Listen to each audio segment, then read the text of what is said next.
कल शिक्षक दिवस है और कल ही जन्माष्टमी भी है, इसलिए स्कूलों में छुट्टी रहेगी। तो आज ही देश के बच्चों के बीच राष्ट्रपति प्रणब मुखर्जी और प्रधानमंत्री नरेंद्र मोदी की पाठशाला लगी। राष्ट्रपति ने दिल्ली के सर्वोदय विद्यालय में बच्चों को देश का राजनीतिक इतिहास पढ़ाया, तो प्रधानमंत्री नरेंद्र मोदी देश भर के बच्चों के सामने प्राइम मास्टर जी बन गए। बच्चे पूछने लगे कि बताइए मोदी जी, आपको कौन सा खेल पसंद है? आपका ड्रेसिंग सेंस इतना लाजवाब क्यों है? बताइए मोदी सर, हम नेता कैसे बन सकते हैं? हर सवाल का जवाब दिया प्राइम मास्टर जी नरेंद्र मोदी ने। We really like your unique sense of dressing. You are like a brand ambassador of Indian clothes and color. Modi Kurta has become very popular. So, how did the idea came in your mind in promoting the Indian clothes all over the world?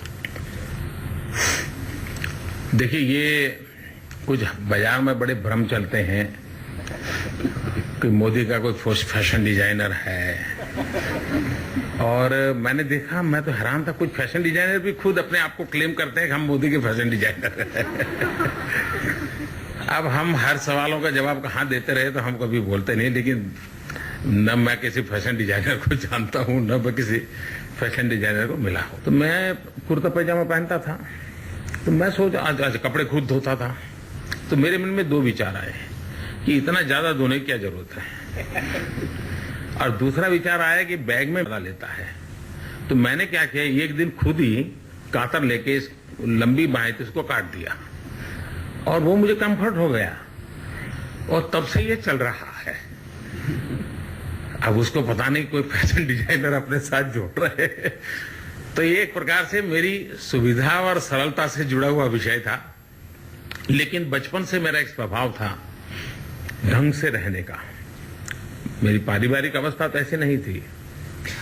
अब press कराने के लिए हमारे पास पैसे नहीं, तो हम क्या करते थे, और कपड़े खुद धोते थे, तालाब में जाते थे।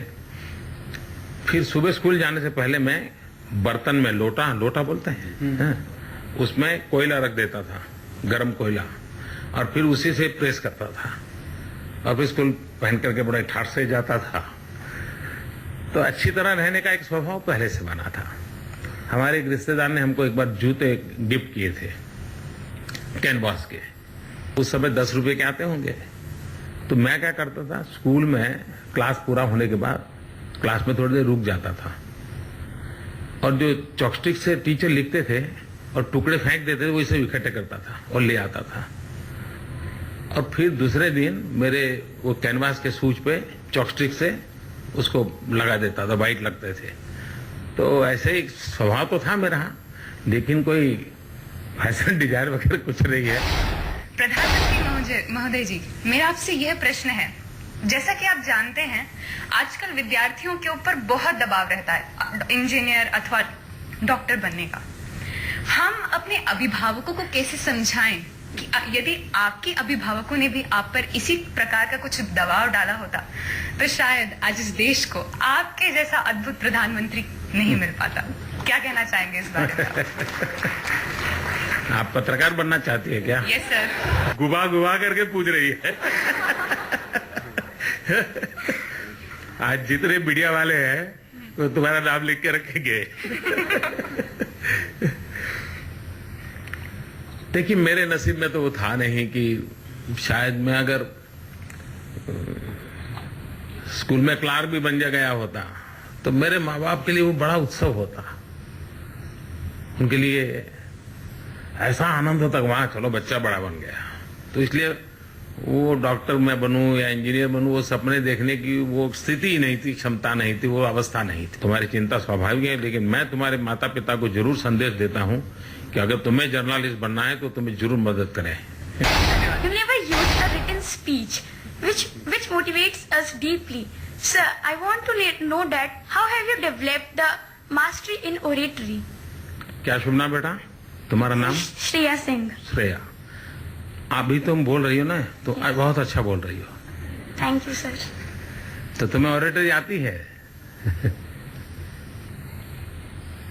देखिए, अगर अच्छी ऑरेटरी के लिए सबसे पहली आवश्यकता है आपने अच्छे श्रोता बनना चाहिए।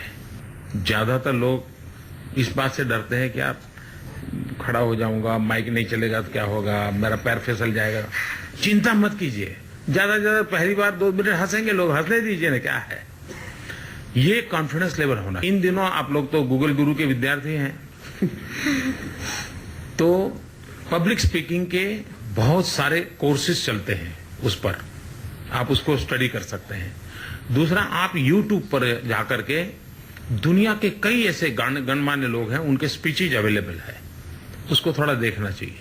तो आपको धीरे धीरे ध्यान में आएगा, हाँ हम भी कुछ कह सकते हैं, हम भी कुछ बोल सकते हैं। मैं कागज इसलिए नहीं रखता है कि मैं वो अगर रखूं तो गड़बड़ हो जाता है। Sir, my question is, when you were a student, what fascinated you the most? Your classroom learning or activities outside the classroom? मुझे राजिया पूछ रही है कि आपको क्लासरूम में आपका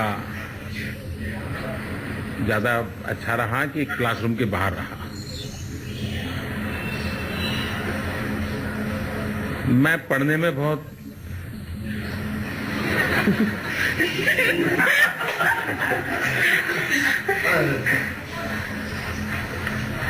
तो फिर ज्यादातर और ही सब करता रहता था। साथियों के कुछ परिवार की आर्थिक व्यवस्था के लिए भी अपना समय जाता था। लेकिन मैं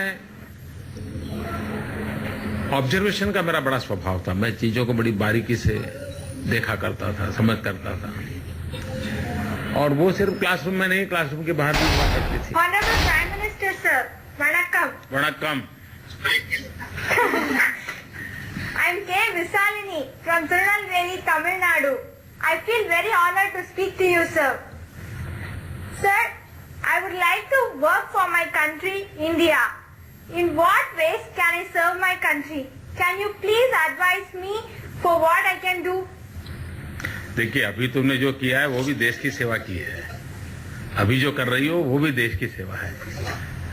कुछ लोगों के मन में रहता है कि भाई देश की सेवा करना यानी फौज में जाना, देश की सेवा करना मतलब राजनेता बनना, चुनाव लड़ना। ऐसा नहीं है। देश की सेवा हम छोटी छोटी चीजों से भी कर सकते हैं। अगर एक बालक अपने घर में 100 रुपये का बिजली का बिल आता है और वो प्रयास करे कि बिना समय बिजली बंद कर दो, पंखा बंद कर दो, फालतू लाइट, और 100 रुपये का 90 रुपये का बिल आ गया, मैं समझता हूँ ये देश की सेवा है। आपको कौन सा गेम पसंद है?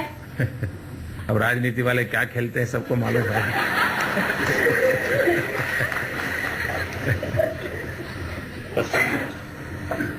लेकिन मैं सामान्य एक छोटे से गांव से था